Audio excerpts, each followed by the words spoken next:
Well, that's the same kind of mindset of when someone says like the 90s. How long do you feel like the 90s were? They were right there. Like it literally It's not just 20 happened. it's not 20 plus years No. ago. No. No, whenever you go into like the gas station and you see the little countdown clock for tobacco, and even though now it is 21s, Yeah. like the fact that you can be born in like 2001 and you're 21, it's just too much. Slide it. Well, what would the fact that Slide. is it it's a slide? Oh, okay. Oh, that's handy. They are nifty. I was gonna say that's. I wonder how much product testing they had to go through to like come out with that being the. Adam has these mints that are like in a tin, and you like slide it, and it's got like a little cutout that only allows one to come out at a time. It's pretty handy. We found out that besides being good at podcasting, one of the hardest things about this is keeping your mouth dry while you're stoned and talking You mean constantly. keep your mouth wet? Yeah. Or just remembering wet and dry. Sometimes that's a problem too. They're like, what's the biggest hurdle you run into in your podcasting? It's like keeping my mouth wet. You gotta keep that mouth wet. It's tough to keep my mouth wet, and it's tough to remember if I call it just wet or dry. Okay, so one-on-one.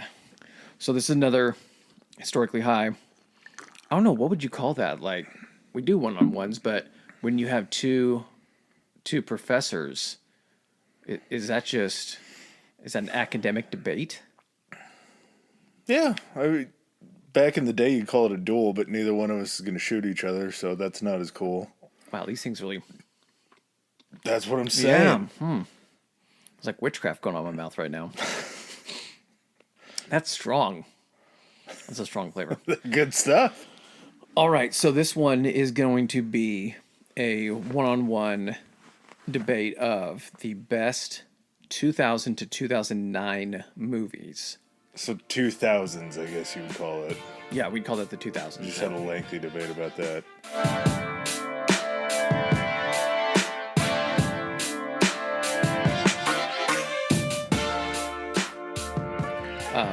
So what categories do we have?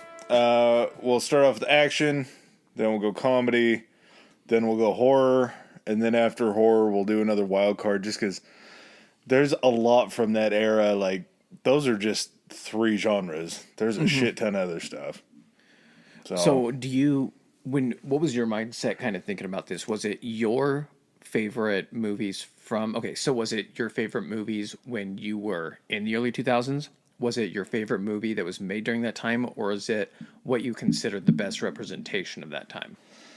I went a lot with, like, there's just general popular picks for movies that came out in that time. Like, I'm not going to tip picks, but there was... If it's not on yours, just tip it, because I probably didn't do it, because I kind of shied away from anything that was You went away from the chalk answers, too. I didn't go to, like, top 90s movies IMDb and just like... Well, like... Look, they got to be movies I legitimately like. Yeah. They're my 90s picks, like, my favorite movies in that time frame. Yeah, it knocked up crazy popular. A very funny Seth Rogen movie. Yes. But... At the same time, how do you pick yours? Because when I'm like, because I have to go through a list to remind myself what got made in that time frame, and I'm seeing all these awesome movies, and I'm like, but what's the rewatchability of those movies? Like, if that movie's on TV, or I see that movie like on, on some streaming service, you can go and it's like on now, yeah, or if I catch it on a streaming service, I'm like, I have to watch that now. That's kind of my like. That's my linchpin for it. It's got to be something where I look at it and be like, oh, it's on, I got to watch it. I have such a hard time with that, though, because like an hour and a half or an hour and 40-minute commitment sometimes. Like, if I'm to sit down and watch a movie, I want to sit down and watch it. I know, but how many of those movies, like, it's like one of those movies that you turn on, it's halfway through the movie, and you're like, I know where I'm at. I know what's happening at this point. I'll finish it out.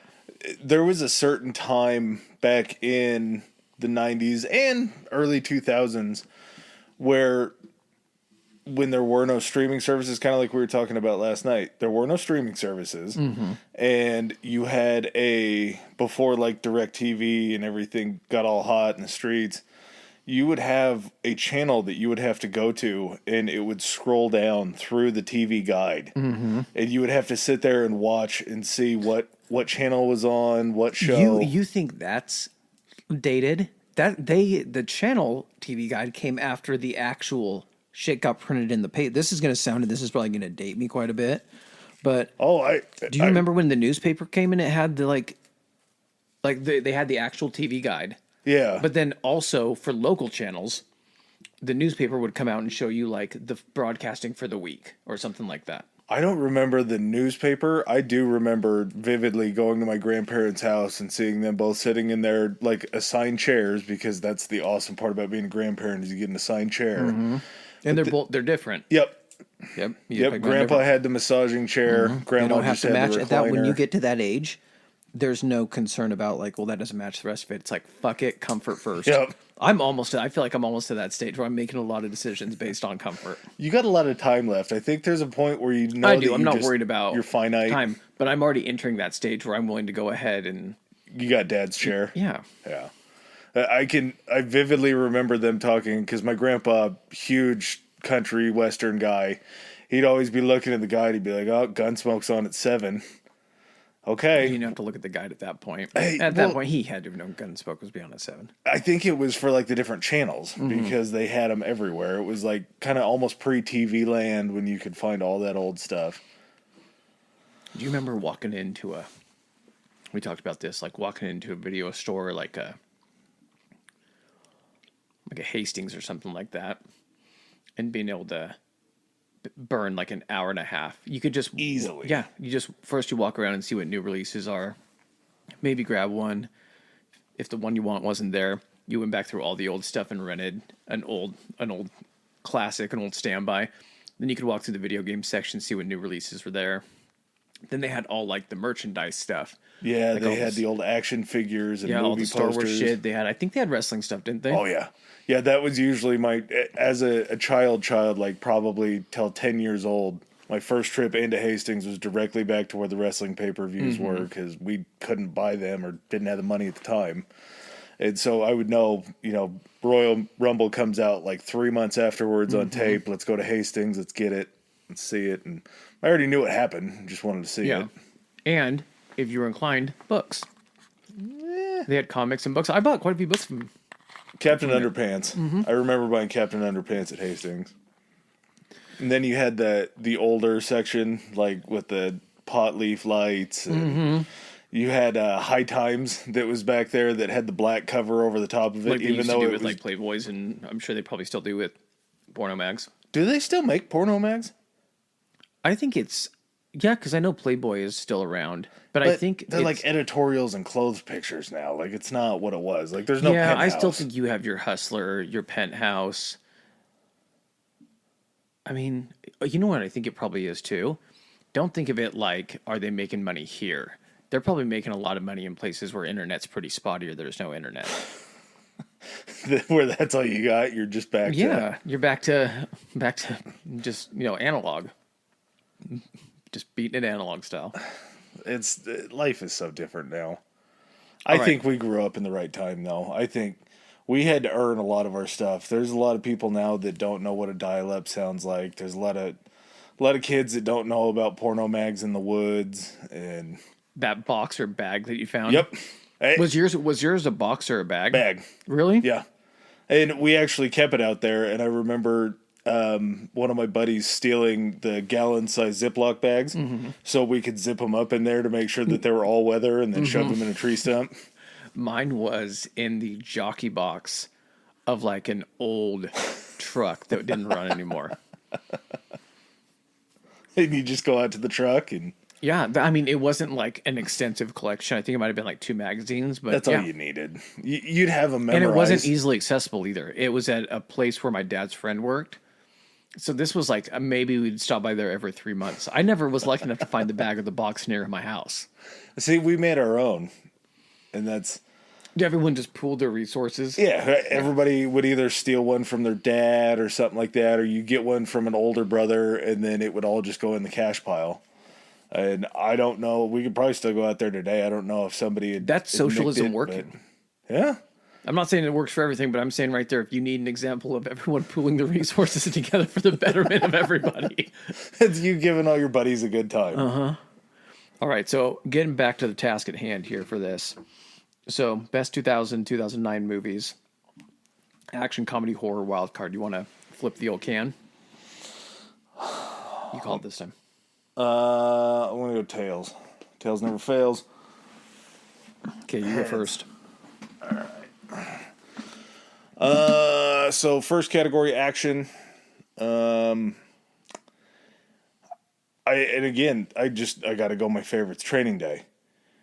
Training Day was just, it was everything, and that's not even like, yeah, I don't know, 2000s. I probably would have been. Give me your breakdown, your pitch on Training Day. Sell me on this. Like, You learned, for us, we learned about a culture that I'm sure was a little bit played up, but it's some people may not know what Training Day is, so you might have to give like a brief overview. I'm sure most people listening to this are probably aware what Training Day is, and since the invention of the internet, yeah, people can I jump forgot. on. But I want to hear what you think Training Day is about, because this is your pick.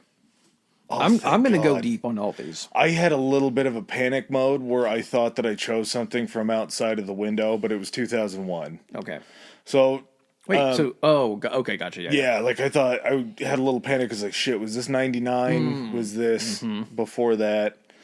But basically, it's Denzel Washington as like an older Southern California detective that ends up getting. He's a narc though. Yeah. Right, yeah. Well, he's kind of a dirty narco. Okay. But he is a detective that works, I believe it's in South Central LA, and gets white boy Ethan Hawke fresh out of the academy. What's his name in that movie? What is he? He always talks about getting wet. Yeah, I always feel like I confuse Hoyt. Right? Is Hoyle. that right? Hoyle? Hoyt? Is it Jake. Jake Hoyt, maybe? Oh, okay. That actually does sound right. Yeah. I always confuse his name and then the names off that Street Kings movie, that Keanu Reeves one. Ethan Hawke. Wow. He's had. Oh, never mind. They were all the same movie. I was going to say he's had like 6 movies where he's got the same name.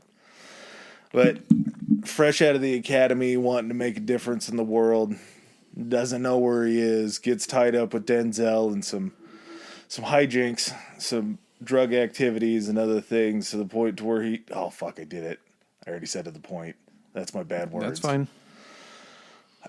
It gets to where he figures out that the streets aren't exactly what he thought. He figured out that sometimes the cops that you work with aren't great. It's got some awesome action scenes. It's got just phenomenal one-liners. Denzel dropping King Kong ain't got shit on me. It's just fantastic. He drugs him, gives him a little angel dust. He ends up waking up. He goes and he plays with his little kid from his illegitimate family. They're sitting there playing video games and watching cartoons. Who is his side piece in that? Ava Mendes? Is it? No. I think it is. Is it? Yeah, it's got Snoop in it. It's got Dr. Dre. I mean, the cast of characters. Yeah, it's even Mendez. Okay.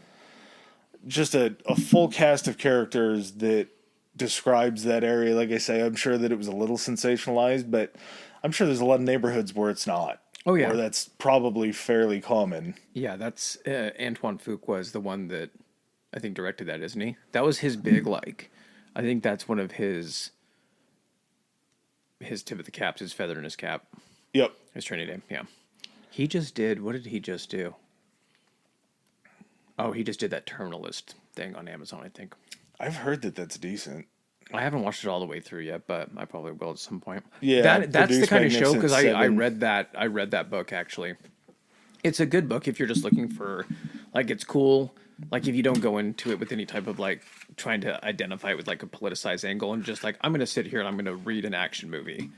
It's a really good book, and it's really detailed. The way he goes into detail about, like, equipment and weapons, it's, like, it's almost OCD, but it's kind of cool.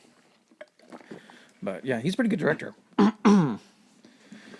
Okay. So that's my training day pitch. What action movie you got? I feel like I know where we're going here. What do you think I was going to pick? Superhero. No. No? Mm-mm. Alfred's not involved? No. Really? Nope. Okay. That's the thing. Like, I had to go back on. You know, movies are like my jam, so I Yeah. really had to go. I figured we were going Dark Knight here. Nope. And here's the thing: it's not that I don't like the Christopher Nolan Batman movies and everything like that. I think they're good, but as like a comic book fan, I think God, I'm gonna get off on so many tangents talking about movies. The appeal, I think, of Christopher Nolan's Batman movies is that they're very like real, as realistic as you could get with it. I'm sorry, but man, if I'm reading a comic, I want to see a guy taking on a room full of 12 dudes, knowing full karate. Like, I'm not saying that Zack Snyder's Batman was the best by any means, but I think or his movies and is what I'm trying to say. But I think his portrayal of Batman, kind of the duality between Bruce Wayne being like the playboy, acting drunk, stuff like that, and then also that guy's Batman being able to take like a room full of like 12 dudes with automatic weapons down with like gadgets and karate batterings, all that kind of stuff. He doesn't. The newer Batman's. He doesn't use a lot of devices. Are you talking about like Ben Affleck Batman? Or are you talking like Robert Pattinson Batman? I haven't seen the Pattinson one yet. The Pattinson one is good. I actually think, and this is going to be the hot take, I think the Pattinson Batman, the Matt Reeves, Robert Pattinson one is probably the best Batman movie I've seen. I don't know if it's the way it's shot but like, and I was skeptical when he got that role, but it's like a good, like super like gritty, just like realistic. He's a detective too. That's the thing that's been missing out of so many movies is like he's a full on, like his nickname besides the Dark Knight is the world's greatest detective. And in this, he literally has like, he's poring over evidence, he's studying, he's obsessive about it. I don't know. There's just something I really like about it. But anyway, I think that's why a lot of people, that's why the Dark Knight and Nolan's movies had such a wide appeal is because you were getting people that didn't have to be comic book fans because you were coming in, you were seeing almost a realistic, not superhero, but action movie. Yeah, in the town, definitely. I mean, Gotham in those movies was really kind of Gotham. There was a dark air to it. Mm-hmm. Like in the new, watch the new one, it's even more so than that. Okay. But what I actually went with, and this is just based on rewatchability and how I feel about these movies, I went with The Lord of the Rings. And if I had to say, because I think all three of them came out in that time frame. Which for how long they were was wild. Well, what's crazy is they came... Oh, no, they did. They came out back-to-back years because remember that was the first three movies, maybe even the first movie in a sequel. They filmed them all back-to-back. They just went right back into production. Yeah, that was one of the big things about it was the studio that put them on, which I believe it was Miramax. It was like their last. They were investing enough money into this where if this didn't pan out, the like studio or something would end up going under. But they invested all the money for 3 movies to get filmed back to back, and so they were able to release them a year apart. So that's what was really cool about that.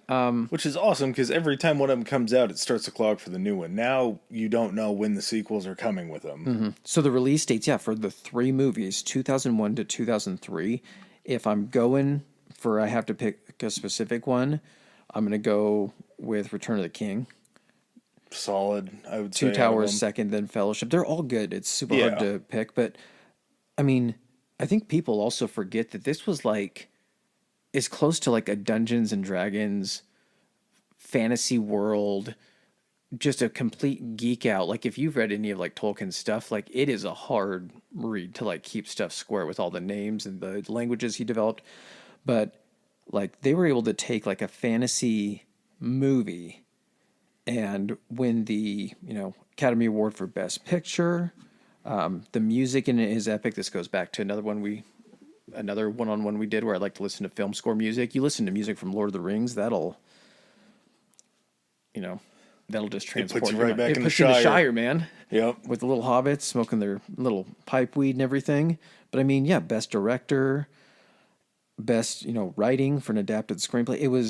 It was kind of like the first fantasy into mainstream that I can really think of that hit where you didn't have to read the books. You didn't have to a lot of people could let their adaptation is nerd really side good. out if they liked it. And I think it introduced a lot of people into like that kind of culture too. It did. And it was one of those movies that actually kind of lives up to the adaptation. Of course, you have to remove stuff because there's so many side stories and so much detail. But the way that they were able to not only take those books, but then also take each book individually and kind of they moved some stuff like from the second movie, they put it to the start of the third movie, but yeah, I I'm think going they with, set the bar too high because The Hobbit didn't live up to the first three. no. You couldn't. It just didn't kind of click the same way. See, and I still like those movies. Like I'll still Yeah. watch those ones, and I'll do like a little 6 movie marathon where I'll watch all three. But yeah, once you get into The Hobbit's almost from like a visual standpoint, The Hobbit is more fun to watch, and it's actually kind of more, I think, to a degree, like not kiddie, but it might be skewed toward a few years younger than the original Lord of the Rings Yeah. audience, just because like some of the dwarves are kind of funny looking and they do like shticky like humor type stuff that it's like the Return of the Jedi introducing the Ewok thing. You're trying to like get a grab at some of those kids. I think it wouldn't have worked the other way around. Had they released The Hobbit first and then they went with the trilogy afterwards? I think I think the Lord of the Rings would have suffered because of Absolutely. that. Yeah. Nobody would have been in for the next three had they Mm-hmm. done The Hobbit first and kind of laid out the backstories and everything. Yeah. And then that new Amazon series that's going to come out, I want to say in September. Have you heard about that? You told me about it. I haven't seen anything. Yeah, it's like for a it. 10 parts called like the Rings of Power. So it takes place like a couple thousand years before the Lord of the Rings. And it explains how like the rings were created and like Sauron came to power and like all the characters. So Are we still going to get Elijah Wood and no, Sean it's Astin? a couple thousand years. It's a couple thousand years before you get the elf characters, Okay. but played by different actors, like younger people they found that were younger versions of them. But that thing costs like, I think they said it costs like, fuck, I'm going to misquote this, $250 million to make. That almost doesn't matter anymore because know. when you have streaming rights now and Amazon can play it all the time and you're going to get viewers basically in perpetuity, you're going to make that money back whether it's 5 years from now or whether it's 2 years from now. You're going to make it back. That's true. All right. I'll try to keep it more succinct. Sorry for wasting people's time. But I went with Lord of the Rings. All right, number 2, comedies. Did you have any honorable mentions on that you just mentioned? What was the honorable Dark mention? Knight.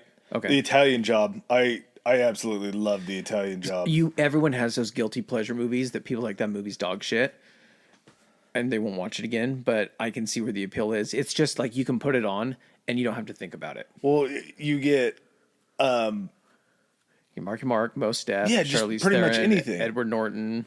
just You get a bunch of people. a phenomenal Jason Statham. cast. But I'm thinking like the Mini Coopers racing around town after they Through like the sewers and stuff like yeah, that. just the coolest action shit that happens. You got a little twist in the end. You deal with kind of a fake out love story with Edward Norton. Yeah, it's solid. So that would be, I gotta shout out Iron Man. yeah, absolutely. The start of the MCU. Ballsy choice for the acting selection for Robert Downey Jr. that turned out to be almost the most perfect piece of casting. Basically a no-brainer at this And then point. also taking a character like Iron Man that was kind of a B-list, almost C-list character for the mainstream Marvel fans. And I mean, he was still up there, but I'll say B-list. You could have started out chalk with something easier though, more recognizable. Well, they already had Spider-Man, but you could have gone straight to Captain America. You could have gone straight to Hulk. Well, Hulk had already been done, I guess. So they were kind Not of shy away from well. it. They had 2 times to do it, and they still did it badly each time. All right, so comedy. I'll go first on this one. Okay. So let it be known that the 2000s to 2009, that period was, I think, I'm willing to say that might have been the golden age for comedy Oh yeah. movies. That was Superbad. That was any of the early Judd Apatow, Seth Rogen type stuff. I Love You Man. Forgetting Sarah Marshall. Just pretty yeah, like I was talking about before. The Brat Pack. Knocked Up. Yeah. Just heavy hitters. Jason Segel after all that stuff. Yeah, you said Forgetting Sarah Marshall. Yeah. Just they had such a group of characters that would show up. and- Role models. was Role Models Apatow? Yeah. And then Apatow did Step Brothers. I don't know if it was Apatow that did that. I'm just saying in that time frame, yeah. along Oh, that yeah, same yeah. line, it's a murderer's row of comedy movies. I want to say old school too, maybe early 2000s. I went with Super Troopers. Yeah. That one was on my list. Was it? Yeah. I remember I didn't see Super Troopers until I want to say like 3 or 4 years because it never hit like big. It was always kind of like you always No. had to hear about it from someone and be like, "Have you seen Super Troopers?" Or you'd hear someone do like a meow Yep. And or with Broken Lizard, it was, I think Club Dread was before that. nope. So I can tell you the Broken Lizard was Club because Dread after that? I got way into Broken Lizard movies. So it was Super Troopers. After Super Troopers was Club Dread, Solid which movie. they're just like if you want to just sit back and you know what I haven't done? I haven't revisited those movies for a long time watching them stoned. Yeah. So I need to go ahead and do that just for research purposes. But you had Super Troopers, then you had Club Dread, which again underrated. Bill Paxton is in that movie.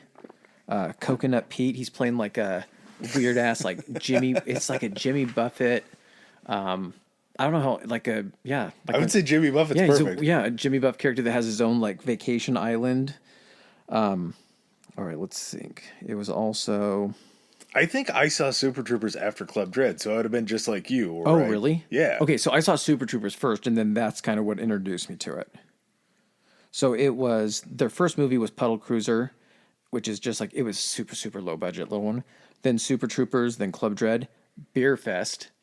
If you haven't seen Beer Fest, Great movie. put it on. You won't even have to think about what you're seeing in front of you.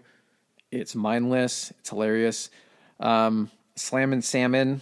Great. Underrated food movie. That one I had a hard time on the rewatchability. I'd get the jokes in it and everything Great. like that. I feel like it got too close. They were trying to do like a waiting thing. A little bit. It Yeah. kind of was in that same era. And then Super Troopers too. But I think their best one is going to be Super Troopers. But God, like, once you've watched that movie, it's like you're in a little club. Or back then, you were like in a little club where if someone caught a joke you were saying from that, you were just like, oh, you know. And it was, I remember buying from my brother having the VCR tape to the DVD and getting the DVD before streaming and just knowing like that was going to be a once a week watch probably. Do you remember the guy that was like the at the very beginning, the Snosberries taste like Snosberries guy? Yeah. Okay. Do you know who? I'm trying to think of her name. Christina Hendricks. She was the one from Mad Men that was really popular, like, I don't know, like 10 years ago. She's got really white skin, but huge boobs. And she was really popular for kind of like that. I'm trying to think of kind of what they would consider that look. You'll recognize her as soon as you see her. Oh yeah, yeah. she's a teacher in Fist Fight. Okay. The ginger? Yes. Yes. Okay. Hey. No, blonde hair. Okay. Red beard, blonde hair. I was gonna say Not a ginger. Okay, I was gonna say there's been some questionable times where that was up for debate, Daywalker, whatever. but yeah. So that guy and her were married. For That like a long time. golem looking dude pulled Yes. her. Oh my god. Goes out. Hey, have a good personality and be funny. Yeah, humor is absolutely a cheat code.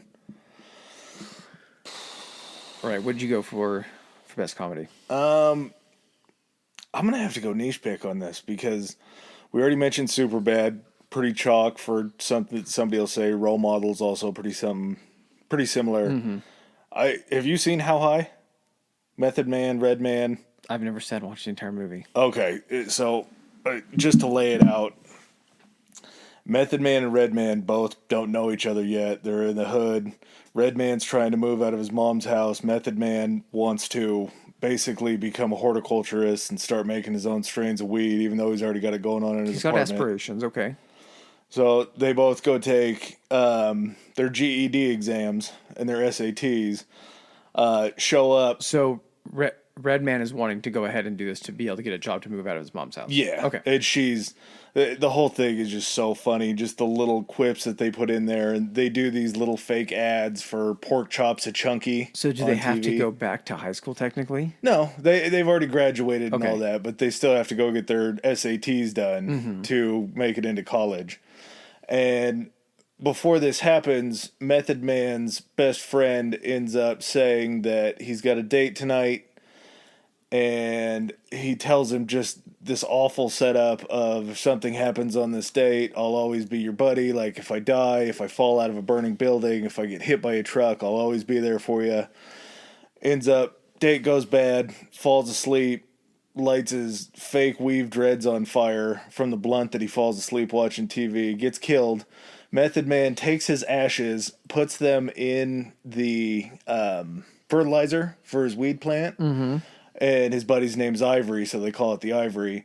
And then every time they smoke the Ivory after that, Ivory shows up as a ghost and gives them all the answers to the test questions, which is a very funny, just easy to digest premise. I know you're... No. What I'm actually like, I wiping my face like the oh god. Yeah. So that's not what I was doing. I was actually wiping my face because like and I'm not even like bullshitting you. So like I thought this was like a very like, the way you're describing the premise, I don't know if you're describing it in a very like appealing way.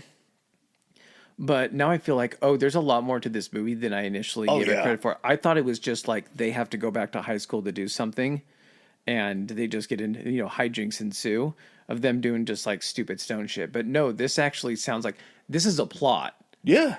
There was some thought to this plot where like the buddy dies, fertilize it, the weed, you smoke it, you see him, you get the answers. Okay. It's a very... Okay, so at this point, like, don't ruin it for me, though. No. It's a very silly, fun movie, though. Ivory gets in and it gets them into Harvard. And two brothers going from the hood to Harvard is just the greatest juxtaposition. Okay, so this isn't just them in high school. Okay, no more. This is them going to college. No more. You got to see it. Yeah, I'm going to watch it. You've been telling me this for years, and I was just like, this is a bullshit movie. I'm not going to watch it. But you don't got to think a whole lot about it. There's certain jokes that they slip in. I just didn't think there was a plot to it. And so now that I know that there's actually a plot to it and there's something to follow along, I'll give it a try. Method Man and Redman coming from the Wu-Tang Clan to where they are today is like guys that have been in a lot of different movies and still made really great music. Mm-hmm. They've transcended what they were. They were kind of not the first, like a Jared Leto, except for rap. Yeah, let's not talk. Five Finger Death Punch sucks. Isn't that his band? No, his band is the something to Mars. 30 Seconds to Mars. Yeah, he has like a cult. He might, but I'm telling you right now, he has some banger music. Yeah, there's a few songs that are really good. So I'm saying the fact that they've sold a lot, so they're a popular band. The fact that he's a good actor and also a successful musician, like I'm saying that is the equivalent for people that might not know about Method Man and Redman. But yeah, they started out with great music and then just became very funny actors. And whenever you have guys like that in a movie, you automatically have a good soundtrack because they're able to go and provide music for the soundtrack. Yeah, you got different hits on there. And it's a great stoner soundtrack also because you have all the great music from all the great pot smoking artists. All right. You on horror. No, that was comedy. I know. I said I already went, you went. I'm saying, what's your pick on horror? Oh. I was going to say we don't even have to do honorable mention on comedy considering we listed off like all the greatest comedies during that time frame. Horror, this is just a straight favorite pick. The remake when they did Texas Chainsaw Massacre with Jessica Biel.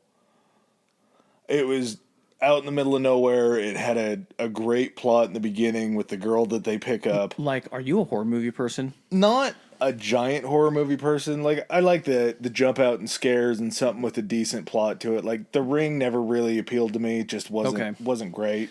I was going to say, it has to be a pretty popular horror movie, I think, for me to watch it. Yeah. Or I have to hear about it, like, through various means of, like, oh, this is kind of a movie on the... Not a lot of people know about it, but it's a really good movie. Mm-hmm. Jessica Biel in that white tank top, man, I know. running around the whole movie was just great. And everybody dies in a fun way. You get the ones that crawl under your skin, like when he's getting carried down the stairs and you see his fingernails rip off. Like, that's the shit where it's like... Or the one where he, like... I'm trying to remember that because I maybe have only seen that movie one time. And I'm the kind of person, like, I'm watching a horror movie, I do kind of, like, if something gets me, like, I'll look away. Yeah. But, like, him, like, just grabbing the guy, like, through the collarbone with the meat hook and then, like, just dragging him and then, like, just picking him up and hanging him. Cuts off his legs with the chainsaws, then drops him into salt on the nubs. Oh, just torture upon torture. Yeah, and it's... a relatively, I mean, that wasn't the true story. It's based on Ed Gein, who was up north more, and he killed a few people and made some things out of them, but he mostly would dig people up in the cemetery locally. And he, actual guy, I mean, when they broke into his house, he had like the skin lampshades and shit like that. He had chairs that were made of people. I mean, just very crazy true story that they adapted into a great horror film. Do you think that stuff all got destroyed? No, I think that it probably is somewhere in a weird museum, because it's kind of like we've talked about a lot in the different, like the bad stuff, the bad science experiments, like talking about the Nazis. They did terrible stuff that we never would have done to come up with different things. Yeah. I think there's a little bit of something to, like, it's terrible, disgusting art, but What do it they is call that? still, It's like really macabre. Is it macabre Yeah. the right word? I would say No, that. I wouldn't be surprised if it does. Like, because you just think about like maybe you wouldn't be like, hey, that should be kept or something like that, but that's in an evidence room then somewhere, and at some point somebody's like, that'd be crazy to have like that at your house and like tell people about, like, it just, to make it. And at that point when that was happening, I doubt there was a foolproof system for making sure evidence stayed, Oh yeah. things could get lost. I'm guessing the there's time. some scanner lampshade or like a. Can you imagine like you imagine like you're at an estate sale for your grandpa, and like they find this chair like back in a back room that you never knew about that was just covered in newspapers, and they're like, oh, what's this? And it's got hair on the back of it, and there's like an ear just randomly stitched on. It's just so crazy, the fact that this is actually like something real that happened. But yeah, it just makes you shudder thinking about it. And like I say, it wasn't exactly based on Ed Gein, but they added enough, they pumped enough into it to make it good. And the sheriff dad character that he'd like just died. Why can't I think of his name? Is he the one that ends up coming to like save him at the end? No, he's the one that rounds everybody up. Oh, that's right. Why can I not think of his name? You wonder why people don't like traveling through Middle America. It's because they make all these fucking movies. Oh shit! Like The Hills Have Eyes was another one that was on this list that I saw. Yeah, And that's just like, this is why people don't fucking trust road tripping. Everyone always gets directed to the murder house or the murder family. yeah. Arlie Emery was the sheriff, the guy in Full Metal Jacket. Oh, yeah. Just Private Pile. No, I can't do his voice. He was the guy that did like the voices of the. I'm gonna even take this back. You're gonna hear me throughout this whole thing of podcasting. My references are gonna go back sometimes to like children's movies. So he did the voice of all the army soldiers in Toy Story. really, Yeah, like the main army guy, like the Yeah, Sarge that like this- Woody talked to. Yeah, But the Full Metal Jacket guy did Toy yeah. Story. So can you imagine Oh my being God. like not seeing that the first time as a kid, but seeing that as a parent taking your kid there and being like, oh shit, that's the Full Metal Jacket guy. Like, I can't believe they're having that guy voice the kids. Yeah.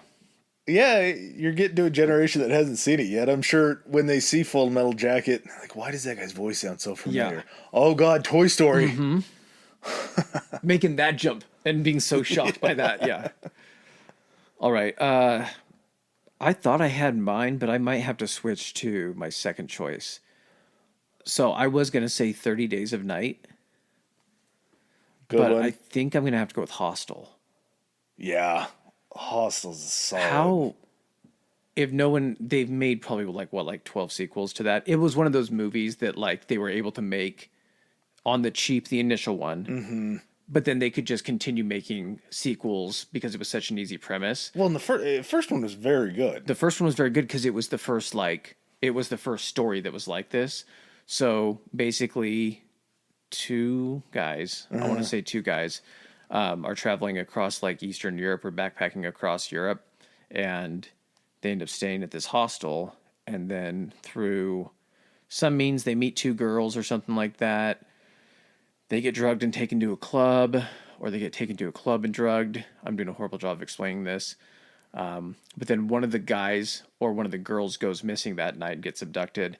And long story short, basically in this location where where this hostel is in this town, there's this place called it was the Hunters Club or something like that. I can't remember what the name of the Hunts. membership club I want to was. say it was Huntsmen, but it might be Hunters.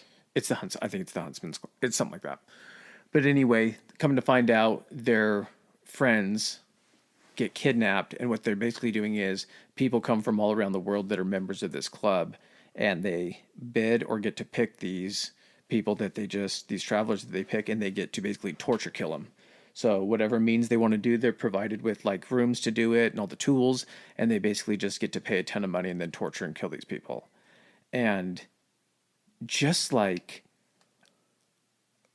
the actual depictions of it, it was so like realistic Yes. that's what actually just like terrified me about it. Like they drill through a guy's that he's sitting in a chair, and they drill through his like not knee but like right above your knee where your thigh is with a fucking power drill, and you see the meat just getting chunked up by the drill bit.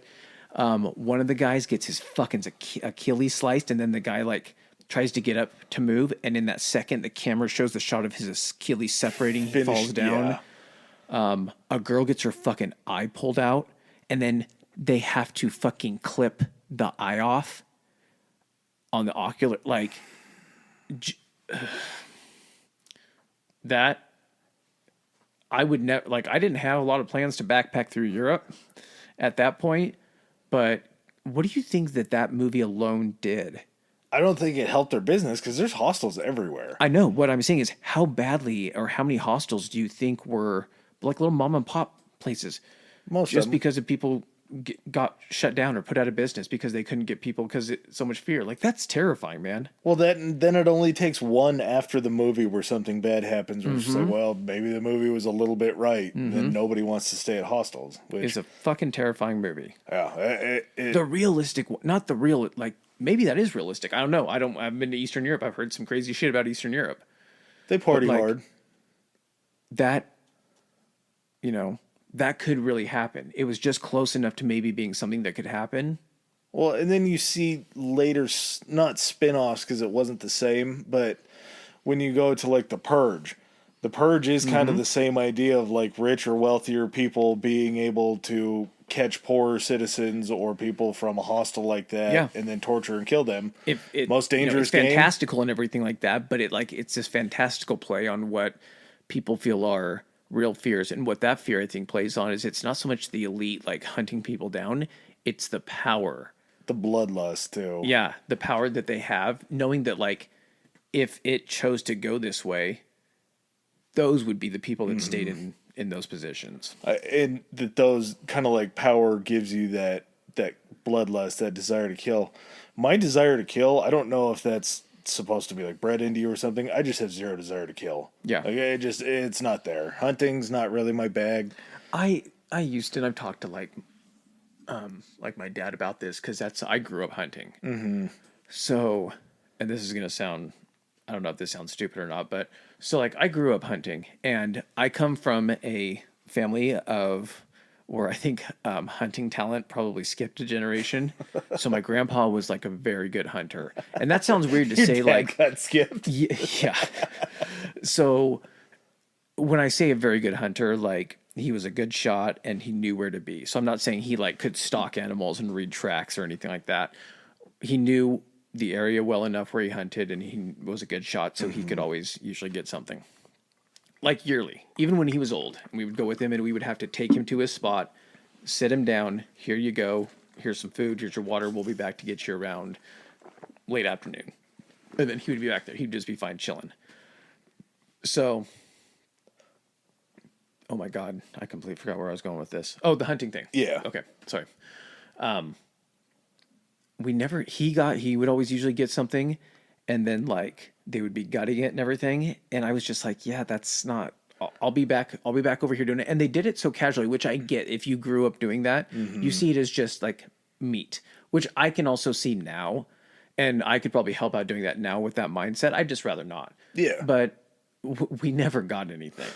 Like as far as big game, like I bird hunted, I shot ducks and birds and stuff like that. I don't think I never got a deer. I never got an elk.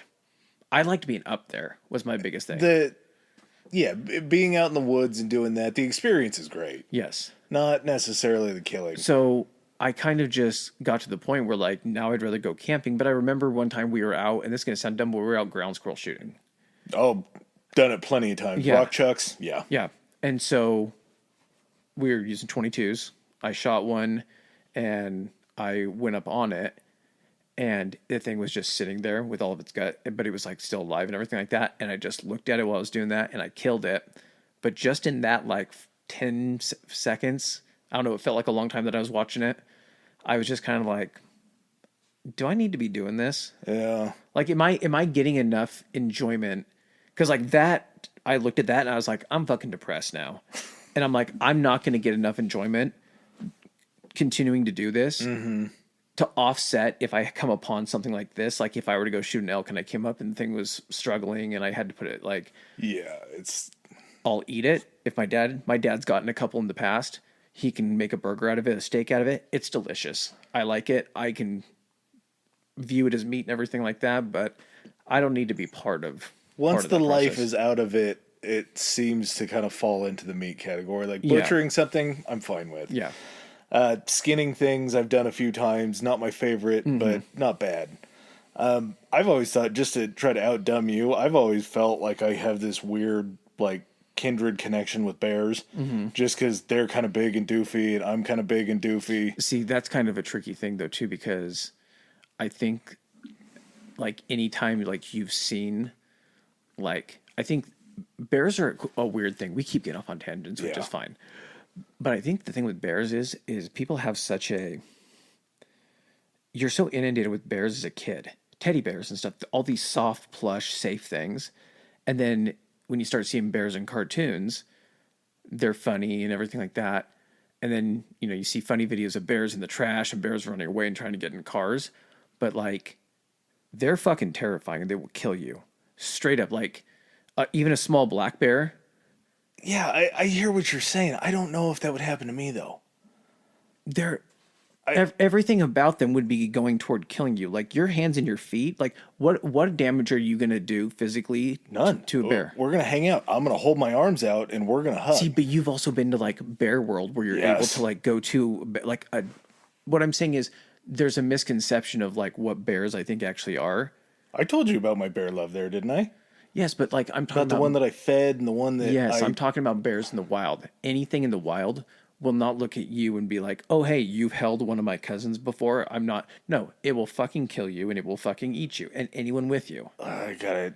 Maybe other people. I don't think it's me. Okay. If you know I what? die this I way, hope we then never. you can I have the hope we last never laugh. have to find out But the truth of that. if I were to actually go hunt, I would say give me a buck knife and get me one-on-one with a deer, and let's have it out. Like, let's make this as fair as we can, because I don't feel like you know what these animals like. Even a deer, like some deer weigh like 120 pounds. yeah, that's way smaller than I am. Yeah, but I'm telling you right now. Are you talking about like a male or a female?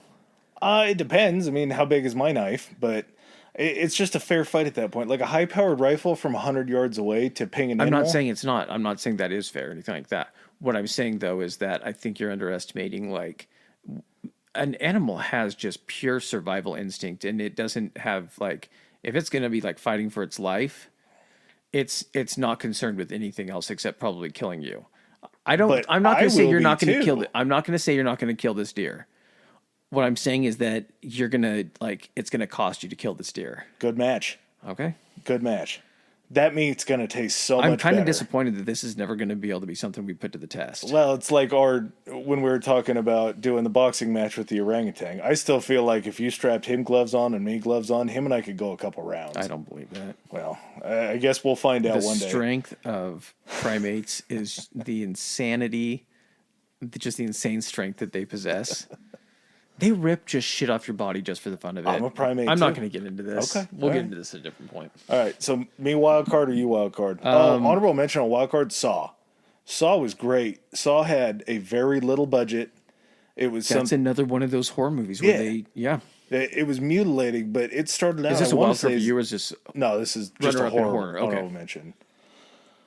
Yeah, that to me was a great low budget movie that they did. I think you have wild card first. Yep. I'm gonna go with the worldwide phenomenon of the boy wizard, Harry Potter. And I want to say that they, with the exception of maybe the last movie that got split into two. Weren't the last two split into two? Weren't there 9 of them? No, there were 8 movies. 8. So the only one that got split in was the Deathly Hallows. And right around the Goblet of Fire, I think it was the 4th one, was when I started to really check out of books. so I remember I didn't start reading the books until the movies got advertised to start coming out, the first one. And what was crazy is I was literally reading the first book, and on the way to the movies, I was about 10 by the time we went to go to the Big Edwards. And I think I was like 15 or 20 pages away from the end of the first book, parking and walking in to go see it. So like I knew what was going to happen because it was so fresh because I had been reading it. But literally that last like 5 minutes of movie, I was like, what's going to happen? You took the book into the No. car? No, what I'm saying is that the book got left in the car. I'm 20 But pages. you like were reading the book in the car going to the movie? Yes, I'd been reading it for That's like the last. awesome. I had been reading it for the last week, and it was like down to the wire, and I was trying to get through it. And I was a fast reader, man. Like as a Yeah. kid, 20 pages, and so I was going into it with the end of it blind. I didn't know what was going to happen, and the end is a little bit different. Like the movies are a little bit different from the books, but yeah, man. The simple fact that like the movies, I want to say that they did get released, with the exception of those two, all within the 2000s.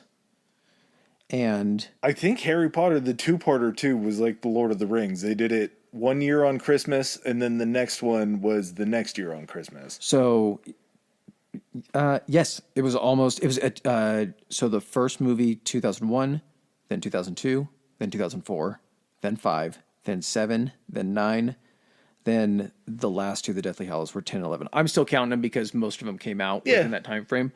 But cranking these things out every year, and then as the books started to get a little bit more mature and the content and everything, And bigger and bigger and bigger. exactly, they started having them out 2 years. But not only just the books, but man, I still love those movies. It's hard.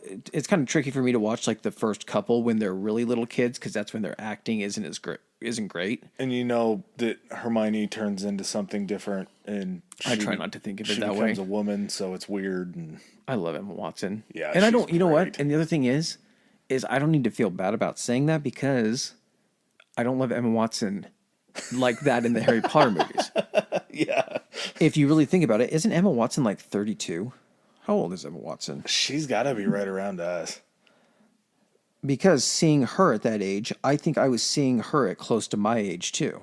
So she's 32. So at the time that I was seeing those movies, she was within a couple years of me. And as she started getting older, like in the last few movies and everything, she was at that point, she was like in her 20s. Yeah, So I we're not here to judge anybody as No. long as it's reasonable. correct me if I'm wrong on this. Emma might be one of the most underrated hot actress names ever, right? You got Emma Watson, Emma Rossum, Emma Roberts, Emma Roberts, Emma Stone. Emma Stone. Emma Stone's like very approachable girl next door, like Yeah, attractive. the super bad vibes. Yes, it's her personality, I think, that makes her the most attractive. Yeah, because in Zombieland, Zombieland. she's just like you say, very approachable, very fun. See, Emma Watson's like smart though too, so Yeah. she's like smart hot. And Emma Roberts, that would have been a good wild card. Emma Roberts in You gonna say Phantom of the Opera? it's kind of a funny story. Did you ever see that about the kid that gets depression and goes into the psych ward? Zach Galifianakis is in it. It's not ringing a bell. It's Keir Gilchrist is the number one guy, but he's in like a school. I guess we can do that as a wild card too, but maybe an honorable mention. He's in a school that puts a lot of pressure on him. He has a mental breakdown. He goes into a psych ward for a week, and he meets Zach Galifianakis there, who's obviously an older guy down on his luck. had a mental breakdown too and is away from his wife and kids, and they just basically like go around this whole mental ward and like have fun. They sneak into the gym and do all sorts of stuff, but it's like a really good feel good movie. Like it's okay to not be okay, kind of a vibe that I really enjoyed. See, now I'm trying to figure out what this thing is called. Huh. But you're gonna honorable mention that? Like I haven't even heard of it. It only did 6.5 million in the box office, and it was 2010, so it would have been out of the range. Okay. But I would say give it a watch. I think it's a very good redeeming movie. All right. So what is your wild card? My wild card, I had two. I'm just gonna go with the first one because it's great. Best in Show. Oh. With Eugene Levy. Yes, the Christopher Guest movies. Yep. What do they call that? Like a mockumentary. Yeah, I'm trying to think. What's the movie that like is the precursor to those? Like A Mighty Wind.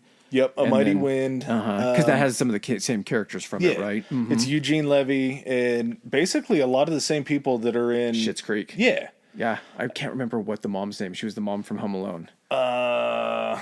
That's so crazy that like people that know characters now, like Eugene Levy, they're like, oh, this guy from Schitt's Creek, or oh, this lady from Schitt's Creek, and you're like, no, that's the mom from Home Alone. Well, and you say that, and I immediately think Moira Rose. Mm-hmm. And then you're like, no, that's the dad from Catherine O'Hara.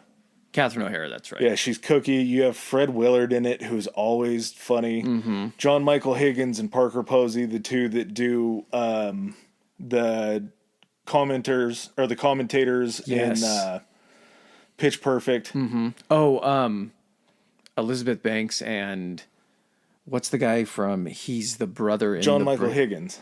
Yes. Yep. They just the way that they do it, the fact that they go like behind the scenes at dog shows, and you have Cletus who has the bloodhounds, and he just looks exactly like his dogs, and how everybody is paired up to look exactly like their dogs. Eugene Levy can't go out and show the dog in the dog ring because he literally has two left feet. Mm-hmm. It's just so sneaky funny, and I don't know what it portrays from the dog world. But watching it, I 100% believe that could be exactly how like the dog show world goes. Yes, I would imagine that there's a very strange, like you know how obsessive people get about their dogs. Yeah, like breeding them, feeling them up, getting them all groomed up. Like, can you imagine? Like, this is gonna sound like completely crazy, but this is all I see. Like when dogs are getting groomed to go and they have to like take a shit. Like, how do they get like? Can you imagine how obsessive if it's a long-haired dog? About trying to catch the shit and not let it get in the fur. Like they have like fucking what do you call the things that girls put in their hair? That hair the hinge clip things. You have clips and bobby pins that they're trying to pin back the asshole, so the hair around the butt, so it just fur. Yeah. I just see obsessive shit like that. Yeah, and it has to be at least somewhat like that. Well, and especially because you're panicking, like you've prepared for this. This is something that's very important. I think that there's probably some truth to that because I think that those are the type of people that the Christopher Guest movies. With Spinal Tap, I think there's some truth to the stuff in Spinal Tap. This is Spinal Tap, yeah. Yes. So I think that they probably did some research about like going to dog shows and kind of basing themselves off of certain people that they see or creating like an amalgamation of characters that they met into one character. I wouldn't be surprised if some of that stuff is very on the nose. And everybody always looked like their dogs. Mm-hmm. They always just had the same kind of aura about them. Yeah, the matching colors if they have bows. Yeah. Mm-hmm. Very underrated, but a very funny movie. All right, man. What was your wild? Oh yeah, you already did yours, huh? I did Harry Potter. Yeah, Harry Potter. The wildest wild card of them all. My other audible mention was probably my favorite Jack Black movie, Orange County. Yes. Orange County was very underrated, but very good too. We had a buddy named Sean, and for like the next 5 years, it was just Jack Black running out before he falls into the pool. He's like, Sean! Every time we'd lose him at a party.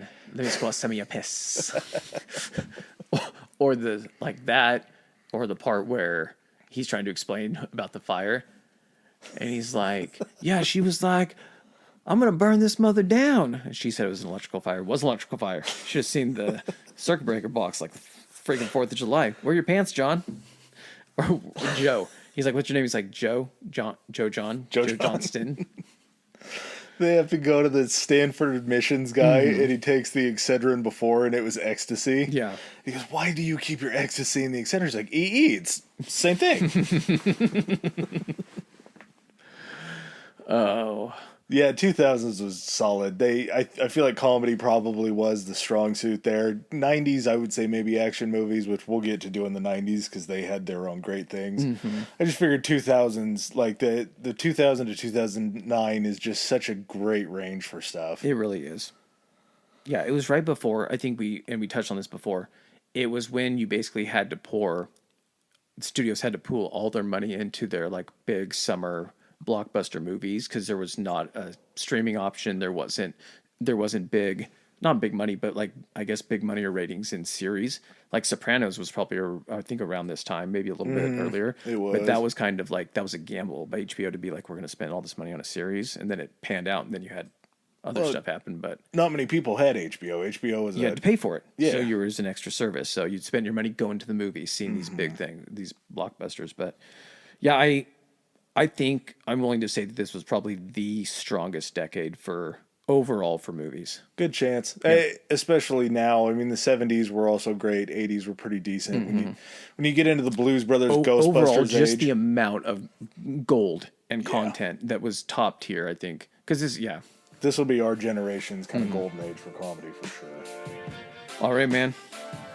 Until next time, Later, guys. peace. All right, guys. Hey, thank you so much for making it through another episode and sticking with us. If you want to kind of follow up on the next upcoming episodes, get some teasers, Adam, can they get us on the Twitter? You can get us on the Twitter. Our Twitter handle is Historically High. That's historically HI. Nice. And on the Instagram? Our Instagram is Historically High Pod. That's Historically High POD. And what happens if your social media inept? If you have any issues where you can't figure out social media, our email is historicallyhighpodcast@gmail.com. We set up a landline. Just in case. You guys can go ahead and shoot us any question, comments, or even maybe suggestions for future episodes, something you guys want to hear. Yeah, high thoughts, questions, anything like that. We're always open. We'll always get back to you. Hell yeah, guys. See you on the next episode. Peace.